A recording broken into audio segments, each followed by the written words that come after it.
If the giant snails never stop moving, then how could they possibly get any sleep?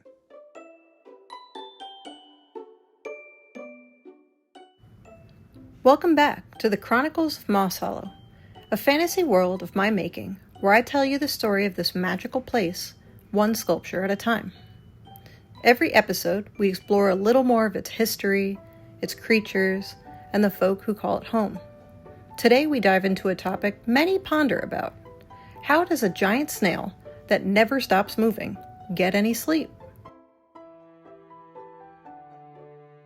But before we get into that, I want to quickly recap some of what we know about these giants. The snails and their carts are bonded for life. There are many different kinds of carts, but we've been focusing on some of the ones in the Brotherhood. In particular, Samuel's cart. Samuel is the most food-motivated snail in Mosshollow, and if Marlowe doesn't keep him fed properly, things may start disappearing. Or he starts moving in circles and throwing temper tantrums, which can really slow down the route. Snails never stop moving, and while they move incredibly slowly, villagers learn to move with the cart as they're trading. We know most snails stick to the same route, more or less, but we also know Edmund, the oldest and least reliable snail, seems a bit confused and never goes the same way. This will be important later. So if the giant snails never stop moving, when do they sleep? Once the sun sets over Mosshollow, you may notice the snails change a bit. They slow down ever so slightly, their eye stalks droop, they stop being as responsive, and they go into a trance. Samuel stops getting distracted by every slightly edible thing he sees and just moves through the night as if he's hypnotized. They call this drifting. Like whales and porpoises, the giant snails rest half their brain at a time. One side sleeps, while the other continues guiding the cart along its route. Then halfway through the night, they switch. By morning, they're fully rested. Every creature needs to sleep after all, even the ones that never stop moving. Normal snails have no use for drifting. They can just pick a place and sleep. But when the giants are bonded with their carts, they are forced to quickly learn, so they too may rest. Merchants eventually learn to recognize the moment their snails begin to drift.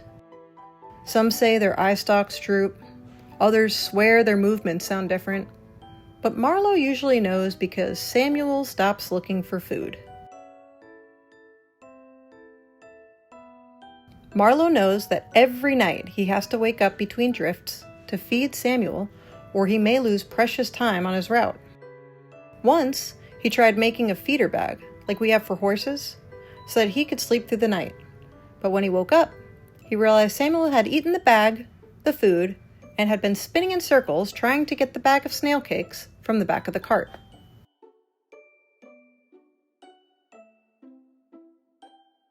On the other hand, we have Edmund. For years, the Brotherhood has tried to fix Edmund's route.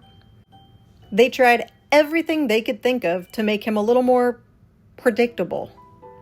They tried food, bargaining, gentler handling, and more experienced merchants. But everyone gave up. Everyone except Ramsay. And that's why Ramsay is the only merchant assigned to Edmund. Everyone else refused to work with him. Now Ramsay is a bit neurotic. He's constantly rifling through maps and ledgers, trying to figure out where they are and where they're going. They have gone through places that folk haven't seen in decades. Ramsay never planned to be a cartographer, but after years of being tied to the most unpredictable snail in the Brotherhood, he learned to be quite a good one. While he may hate the unpredictability of Edmund's routes, he has learned to be a valuable asset to the Brotherhood, charting out updated maps while Edmund moseys around Mosshollow. There were no cartographers left before Ramsay came along, so the Brotherhood and the villagers rely on him for these valuable maps. The newest maps hanging in the Brotherhood depots exist only because Edmund refused to go where everyone expected.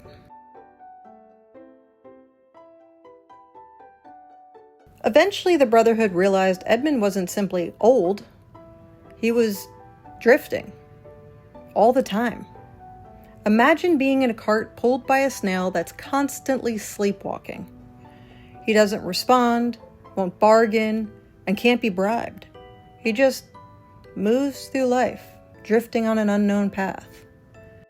Luckily, he hasn't wandered into the deep wood.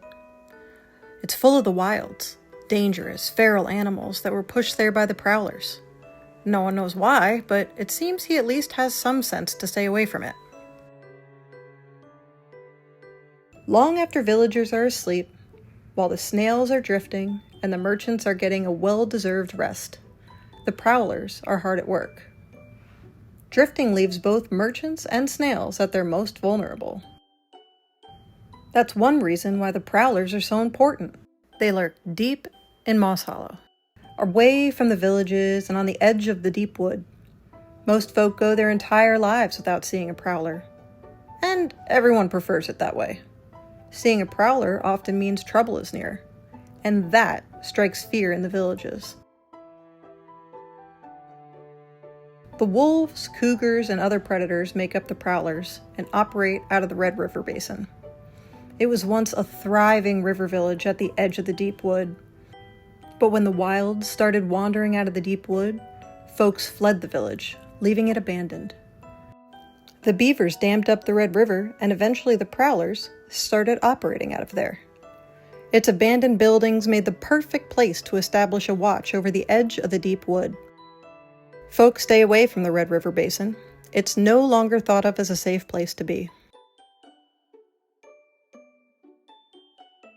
Children's stories tell to never wake a drifting snail. They say that waking one could cause it to become feral and attack anyone nearby. Merchants know this to be just a story, and the real truth is you can't wake a drifting snail, no matter how hard you try. But it's good practice to keep clear of them, because a drifting snail won't notice what's standing in front of it. They can easily mow down anything and everything in their path. Marlowe always laughs at the stories told to children, but while some of them may be crazy and made up, each of them play a part in keeping the children safe.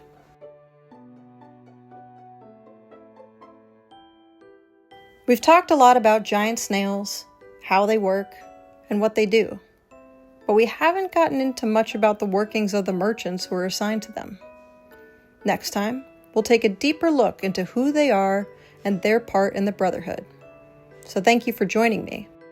And next time we'll talk about Marlowe, Brisk, and Ramsay.